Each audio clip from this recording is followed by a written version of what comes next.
Admiral Isoroku Yamamoto stood on the bridge of the massive battleship Yamato, watching the great Pacific waters stretch endlessly toward the horizon. It was May 31st, 1942, and the most ambitious naval operation in Japanese history was about to unfold. What he didn't know was that his encrypted communications had been cracked weeks ago, and American codebreakers were reading his battle plans like an open book. The Japanese combined fleet was sailing toward what Yamamoto believed would be Japan's greatest naval victory since Tsushima in 1905. The target was Midway Atoll, a tiny speck of coral and sand in the central Pacific that served as America's westernmost outpost. Yamamoto's plan was breathtaking in its scope: lure the remaining American Pacific Fleet into a decisive battle and destroy it completely, forcing the United States to negotiate a favorable peace. 6 months had passed since the surprise attack on Pearl Harbor had crippled the American battleship fleet. The Japanese Navy had swept across the Pacific like a tsunami, conquering the Philippines, Dutch East Indies, and threatening Australia itself. Victory followed victory with such stunning regularity that many Japanese officers had begun to believe their own propaganda about being invincible warriors blessed by divine wind. This dangerous overconfidence had infected the highest levels of Japanese naval command. During planning sessions in Tokyo, when younger staff officers raised concerns about the complexity of the Midway operation, they were quickly silenced by senior admirals who dismissed American fighting capabilities. "The Americans are soft," declared Admiral Chuichi Nagumo, commander of the 1st Air Fleet. "They lack the warrior spirit of the samurai. One decisive blow will send them running back to California." The plan itself was dizzyingly complicated, involving multiple task forces approaching Midway from different directions. Nagumo's 4 aircraft carriers would strike the atoll first, softening up the defenses. Meanwhile, Admiral Nobute Kondo's invasion force would land troops to capture the island. A separate diversionary attack on the Aleutian Islands was meant to draw American forces away from the main battle. Yamamoto himself would command from far behind the lines, ready to crush any American fleet that dared to respond. What the Japanese didn't realize was that their opponents had been preparing for exactly this scenario. At Pearl Harbor, Admiral Chester Nimitz had assembled every available ship and aircraft to defend Midway. More crucially, Station Hypo, the Navy's code-breaking unit led by Commander Joseph Rockford, had been intercepting and decoding Japanese naval communications for months. According to historical accounts from the Naval Historical Center, Rochford's team had broken the Japanese diplomatic code JN-25 so thoroughly that they could read enemy messages almost as quickly as their intended recipients. When intercepts began mentioning a major operation against target AF, Rockford suspected it meant Midway. To confirm this, he convinced Midway's garrison to send an uncoded radio message, REPO or TING, that their water purification plant had broken down. Within days, Japanese intercepts mentioned the AF was short of fresh water. The Americans now knew not only where the Japanese would strike, but when and with how many ships. While Yamamoto's fleet sailed eastward in confident ignorance, Nimitz positioned his forces for an ambush. Task Force 16, commanded by Rear Admiral Raymond Spruance and centered on the carriers Enterprise and Hornet, took position northeast of Midway. Task Force 17, led by Rear Admiral Frank Fletcher aboard the Yorktown, moved into supporting position despite the carrier having been damaged just weeks earlier at the Battle of the Coral Sea. As the sun set on June 3, 1942, both fleets were converging on a small atoll that most Americans had never heard of. The Japanese approached with supreme confidence, believing they were about to deliver a knockout blow that would end American resistance in the Pacific. The Americans waited in carefully planned positions, their every move guided by intelligence that their enemies didn't even know they possessed. The stage was set for one of the most decisive naval battles in history, where Japanese overconfidence would collide with American preparation, changing the course of World War II forever. Commander Joseph Rockford hunched over his desk in the basement of the 14th Naval District, headquarters at Pearl Harbor, surrounded by stacks of intercepted Japanese radio messages. The fluorescent lights hummed overhead as he and his team of cryptanalysts worked around the clock, racing against time to decode what appeared to be the largest Japanese naval operation since Pearl Harbor. It was June 1st, 1942, and Station Hypo had just intercepted a massive burst of encrypted communications from the Japanese combined fleet.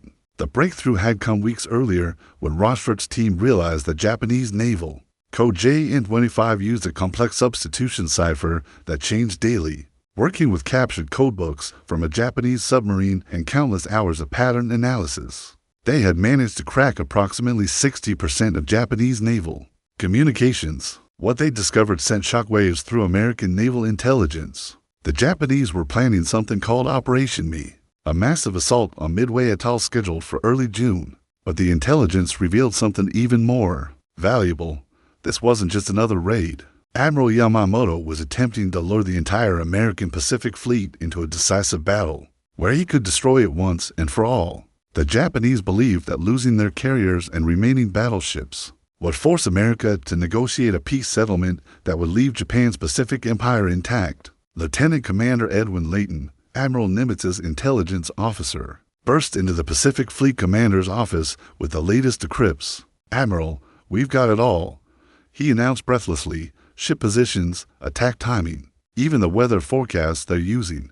Yamamoto's sending practically his entire fleet.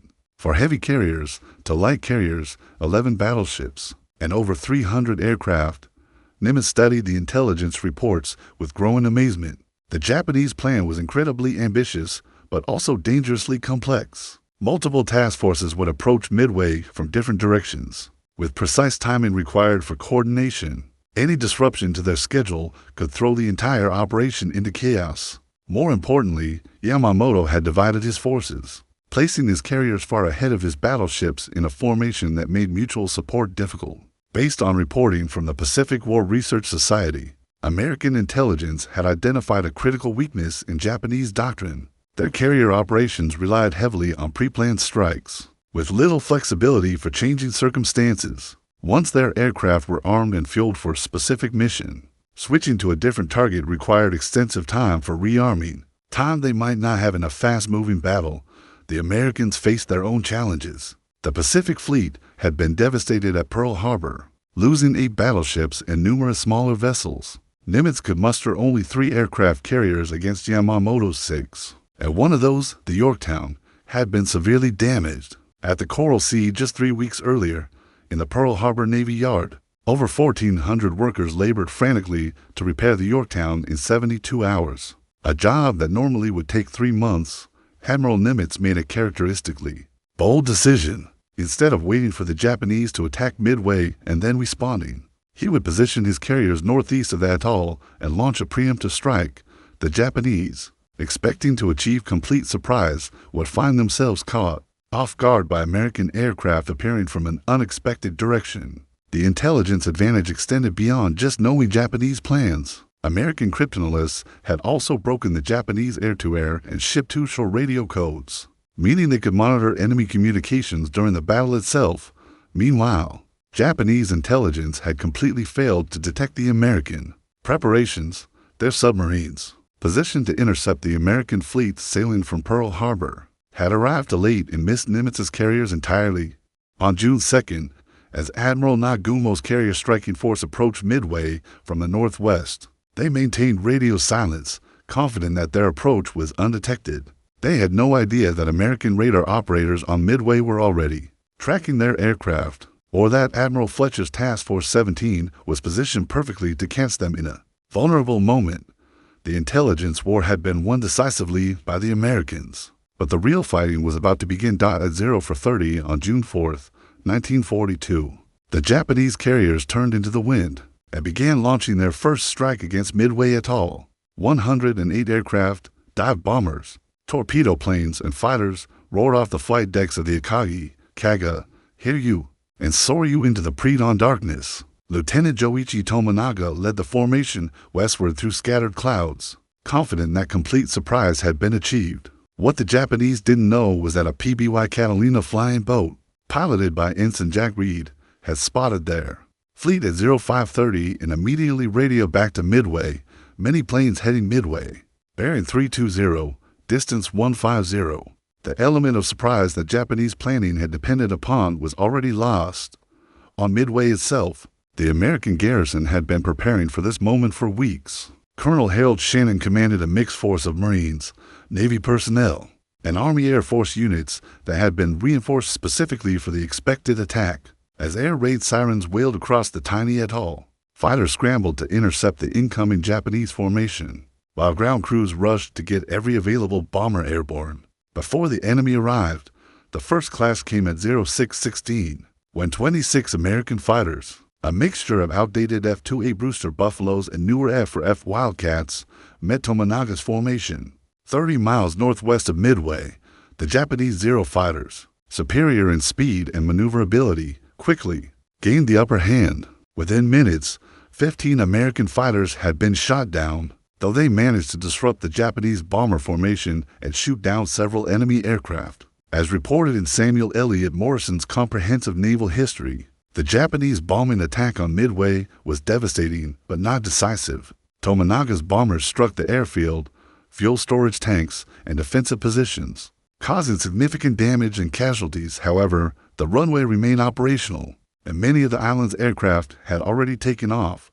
More critically, for Japanese plans, Tomonaga radioed back to Admiral Nagumo at 0700, "There is need for a second attack wave." This single message would prove to be the turning point of the entire Pacific War. Nagumo faced an agonizing decision aboard his flagship Akagi. He had held back a second wave of aircraft, armed with armor-piercing bombs and torpedoes specifically for attacking American warships. But Tomonaga's request meant he would need to bring these aircraft below decks, remove their anti-ship weapons, and rearm them with general-purpose bombs for another land attack. At 0715, Nagumo made his fateful choice and ordered the rearming to begin. Japanese deck crews worked frantically to bring aircraft down to the hangar decks, remove torpedoes and armor-piercing bombs, and replace them with high-explosive bombs suitable for ground targets. The process would take nearly 2 hours. 2 hours during which the carriers would be extremely vulnerable to attack, unknown to Nagumo.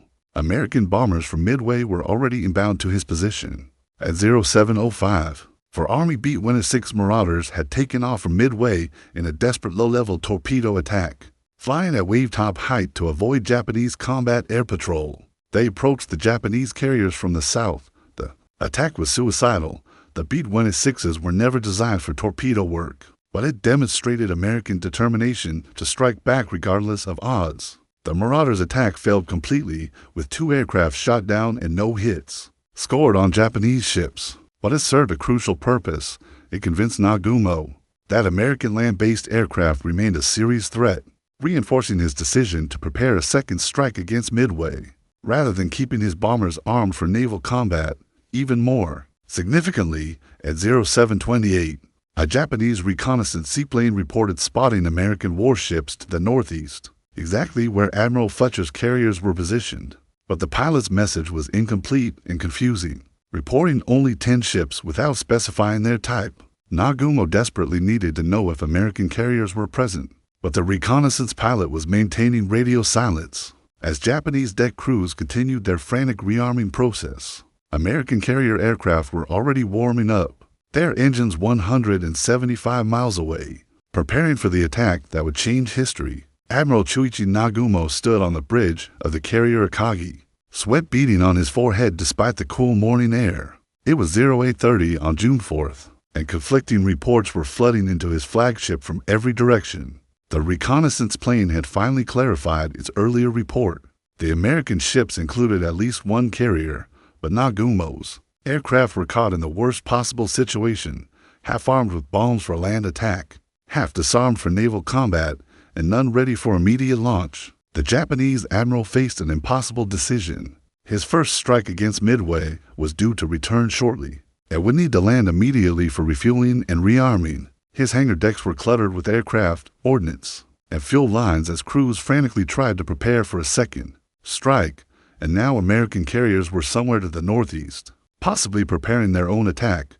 Commander Minoru Genda, Nagumo's brilliant air operations officer, argued for immediate action. "Admiral, we must launch everything we have against the American fleet," he urged. "Even if the aircraft aren't perfectly armed, we can overwhelm them with numbers." But Nagumo, a cautious battleship admiral commanding carriers for the first time, hesitated. Japanese doctrine emphasized perfectly coordinated strikes with optimal armament. Launching a hasty, improvised attack went against everything he had been taught. At 0838, lookouts on the Japanese carriers spotted the first wave of American attack aircraft approaching. From the northeast, Lieutenant Commander John Waldron's Torpedo Squadron 8 from the Hornet was coming in low and fast. Their obsolete TBD Devastator torpedo bombers strung out in a desperate attack formation. Behind them, barely visible on the horizon, came more American aircraft, dive bombers and fighters from all three American carriers. The sight of American aircraft appearing from the supposedly empty ocean sent shockwaves through the Japanese fleet. How had the Americans known exactly where to find them? How had they achieved such perfect positioning for an attack? Nagumo's careful plans, based on achieving complete surprise, were crumbling before his eyes. Waldron's 15 torpedo bombers pressed their attack with suicidal courage, flying straight and level at low altitude to deliver their torpedoes. They were sitting ducks for Japanese fighters and anti-aircraft fire. Zero fighters swarmed down from above, while every gun in the Japanese fleet opened fire.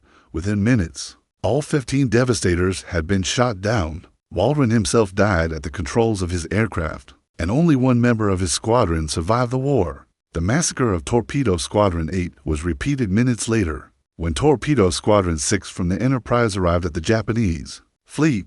Lieutenant Commander Eugene Lindsay led 14 more Devastators into the teeth of Japanese defenses. Like their comrades from the Hornet, they were annihilated, with only 4 aircraft surviving the attack. No American torpedoes found their targets, and the Japanese fleet sailed on unscathed. According to Walter Lord's definitive account, Incredible Victory, Admiral Nagumo began to believe that his ships had survived the worst the Americans could throw at them. The torpedo attacks, while brave, had been tactical disasters. His carriers remained undamaged, and his fighters had achieved overwhelming victory in air-to-air combat. Perhaps the intelligence reports had been wrong about American strength, but the torpedo attacks had accomplished something crucial that neither side fully understood at the time. By forcing Japanese fighters down to wave top level to intercept the low-flying Devastators, the attacks had cleared the sky above the Japanese carriers. The combat air patrol that should have been protecting against dive bomber attack was now at sea level, chasing the last surviving torpedo planes at 0920. Nagumo finally made his decision. He would recover his returning Midway strike, force first, then launch a properly coordinated attack against the American carriers. It was the cautious, methodical approach that Japanese naval doctrine demanded. But as he gave the order to begin landing operations, American dive bombers were already beginning their attack runs from 17,000 feet above. The final phase of the battle was about to begin, and Nagumo's fatal hesitation had placed his carriers in the most vulnerable position possible, with aircraft landing, fuel lines exposed, and bombs scattered across their flight decks. Lieutenant Commander Wade McCluskey circled his Douglas SPD Dauntless dive bomber at 17,000 feet above the Japanese fleet, calculating wind drift and target angles with the precision of a mathematician. It was 0925 on June 4th, and the 3rd of 7 aircraft of Enterprise's Bombing Squadron 6 and Scouting Squadron 6 had finally found their target. After searching the empty Pacific for over 2 hours, below them, the 4 Japanese carriers were arranged in a perfect box formation, completely unaware of the American dive bombers positioned directly overhead. McCluskey had made one of the most important navigation decisions in naval history just 30 minutes earlier, when his fuel gauge showed he was approaching the point of no return. He had spotted the wake of a Japanese destroyer racing northward and decided to follow it. The destroyer Arashi had been delayed by an unsuccessful depth charge attack on an American submarine and was now hurrying to rejoin the main fleet, leading McCluskey's bombers directly to their targets. The timing couldn't have been more perfect for the Americans or more disastrous for the Japanese. Admiral Nagumo's carriers were in the middle of recovery operations, with aircraft from the Midway strike landing one after another. Flight decks were crowded with planes being refueled and rearmed. Fuel lines snaked across the wooden decks, and ordnance was stacked everywhere as deck crews prepared for the next strike. The ships were floating ammunition dumps, ready to explode at the slightest spark. McCluskey selected the carrier Kaga as his primary target and pushed over into his dive at 0925.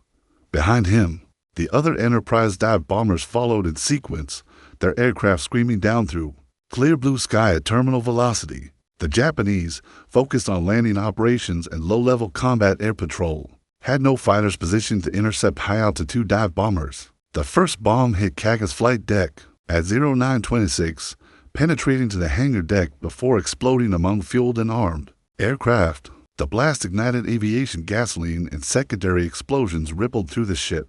As stored ordnance detonated, within seconds, the carrier was transformed from a functioning warship into a blazing inferno. Simultaneously, Lieutenant Commander Maxwell Leslie's bombing Squadron 3 from the Yorktown was attacking the carrier Soryu from a different angle. Leslie had lost his own bomb due to an electrical malfunction, but his squadron achieved devastating accuracy. 3 direct hits in rapid succession broke Soryu's back and started uncontrollable fires throughout the ship. Like Kaga, she was doomed. Within minutes of the first impact, as reported in Mitsuo Fukuda's first-hand account, the Japanese were caught completely off guard by the devastating effectiveness of American dive bombing. The same pilots who had achieved such precision at Pearl Harbor 6 months earlier now found themselves on the receiving end of equally accurate attack. The Americans had learned from their early war defeats and had trained intensively in dive bombing techniques. Admiral Nagumo's flagship Akagi suffered perhaps the most devastating attack of all. Lieutenant Dick Best, leading a small section of dive bombers that had become separated from the main formation, scored a direct hit on the carrier's flight deck elevator. The bomb penetrated to the upper hangar deck and exploded among aircraft being rearmed with bombs and torpedoes. The resulting explosion was so violent that it lifted the entire forward section of the flight deck, twisting the steel plating like paper. Within 6 minutes, 3 of Japan's fleet carriers were burning wrecks. The Hiryu, separated from the other carriers by several miles, escaped the initial attack but would not survive the day. The same aircraft that had devastated Pearl Harbor, conquered the Dutch East Indies, and swept Allied forces from the Southwest Pacific were now burning on the bottom of the Pacific Ocean. Captain Jisaku Okada of the Kaga stood on his bridge watching his ship die around him. Explosions continued to rock the vessel as ammunition cooked off in the fires below. The Americans have achieved in 6 minutes what we couldn't accomplish in 6 months, he reportedly told his executive officer before giving the order to abandon ship. The Battle of Midway had reached its climax, and Japan's bid for Pacific domination was sinking beneath the waves. Rear Admiral Taman Yamaguchi stood on the bridge of the carrier Hiryu, the only Japanese flat-top to survive the devastating American dive bomber attack. Fires raged on the horizon where his 3 sister ships were dying, their smoke columns visible for 50 miles. It was 11:30 on June 4th, and Yamaguchi knew that the fate of the Japanese Empire now rested on his shoulders. Without hesitation, he ordered an immediate counterattack against the American carriers. Yamaguchi was considered one of the most aggressive and capable admirals in the Imperial Navy. Unlike the cautious Nagumo, he believed in striking fast and hard, even with imperfect preparation. Within minutes of receiving word that American carriers had been located, he launched 18 dive bombers and 6 fighters under Lieutenant Michio Kobayashi, followed shortly by 10 torpedo bombers with an additional 6 fighters. The Hiryu's strike force flew northeast through scattered clouds, following the smoke trails of their dying comrades back toward the American fleet. At 12:05, they spotted 3 American carriers in formation, Enterprise, Hornet, and the battle-damaged Yorktown. Kobayashi selected Yorktown as his primary target, noting that she appeared to be operating more slowly than the other 2 carriers. The American Combat Air Patrol fought desperately to intercept the incoming Japanese aircraft. F-4F Wildcat fighters climbed to meet the attackers, but several Japanese dive bombers broke through the defensive screen. At 12:12, the first bomb struck Yorktown's flight deck, penetrating to the 4th deck before exploding.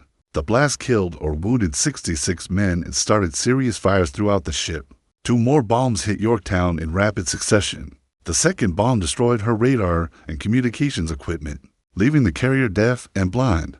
The third bomb started fires in the rag storage compartments that sent toxic smoke throughout the ship. Within 20 minutes, Yorktown's flight operations had ceased, and her engine rooms were threatened by the spreading fires. Captain Elliot Buckmaster ordered damage control parties to fight the blazes while maintaining speed and course. American damage control techniques, refined through bitter experience in the early months of the war, proved superior to their Japanese counterparts. By 13:30, the fires were under control. Temporary repairs had restored limited communications, and Yorktown was recovering aircraft again, but Admiral Yamaguchi wasn't finished. At 13:31, his second strike force of torpedo bombers approached the American fleet from a different direction. The 10K torpedo bombers, led by Lieutenant Joichi Tominaga, who had returned from the morning's Midway strike despite being wounded, pressed their attack with the same desperate courage their American counterparts had shown earlier. This time, Japanese skill and determination paid off. Despite heavy anti-aircraft fire and fighter interception, the torpedoes struck Yorktown on her port side. The explosions flooded her engine rooms and caused a severe list to port.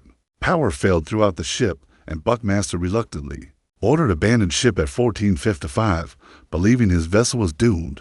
According to Edwin Palmer Hoyt's naval history, the Japanese believed they had sunk to different American carriers, not realizing that the same ship they had bombed in the morning was the one they had torpedoed in the afternoon. This intelligence failure would have significant consequences for their tactical planning. Admiral Spruance, now commanding the American striking force after Admiral Fletcher transferred his flag to a cruiser, wasted no time in responding to the Japanese counterattack. At 15:30, he launched 24 dive bombers from Enterprise to hunt down the Hiryu.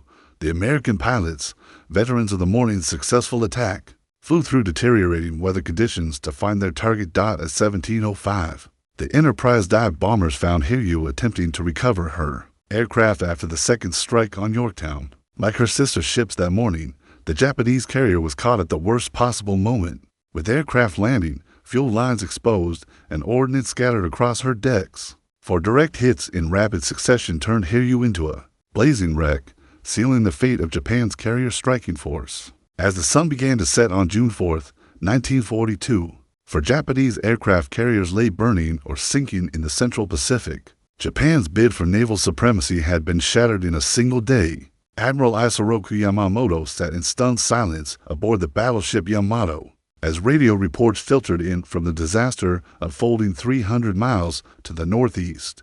It was 2100 hours on June 4, 1942, and the architect of Pearl Harbor was watching his masterpiece collapse into ruin. For fleet carriers, the Akagi, Kaga, Soryu, and Hiryu were gone, along with over 300 of Japan's most experienced naval aviators. In a single day, Japan had lost more carrier aviation capacity than the United States had possessed before Pearl Harbor. The magnitude of the defeat was almost incomprehensible. Japan had entered the war with 10 aircraft carriers and had dominated the Pacific for 6 months through superior naval aviation. Now, with 4 of their 6 large fleet carriers destroyed, the balance of power had shifted permanently in America's favor. The remaining Japanese carriers, Shokaku and Zuikaku, were thousands of miles away and would need months to train replacement aircrews. Yamamoto faced an agonizing decision. As reports continued to arrive throughout the night, his powerful surface fleet, including 11 battleships and dozens of cruisers and destroyers, remained intact and could still shell Midway into submission, but without air cover. Approaching the American-held atoll would be suicide. Admiral Nimitz had positioned submarines throughout the area, and land-based aircraft from Midway and Hawaii could attack his ships throughout the daylight hours. At 0:55 on June 5th, Yamamoto made the most difficult decision of his career and ordered the withdrawal of all Japanese forces. Operation Me, which was supposed to secure Japan's Pacific perimeter and force America to negotiate peace, had ended in catastrophic failure. The planned invasion of Midway was canceled, and the diversionary attack on the Aleutian Islands, successful but now pointless, was called off. The human cost of the defeat was staggering. Over 3,000 Japanese sailors and aviators had died, including many of the elite pilots who had trained for years before the war. These experienced aircrews were irreplaceable. Japan's industrial capacity could build new aircraft carriers within 2 years, but training skilled pilots took much longer. As documented in Jonathan Parshall and Anthony Tully's comprehensive analysis, Japan never fully recovered from the loss of experienced aircrew at Midway. For the United States, Midway represented vindication of the intelligence services and proof that American industrial might could overcome early defeats. The Yorktown, abandoned and presumed sunk, was actually taken under tow by the destroyer Hammond and might have been saved.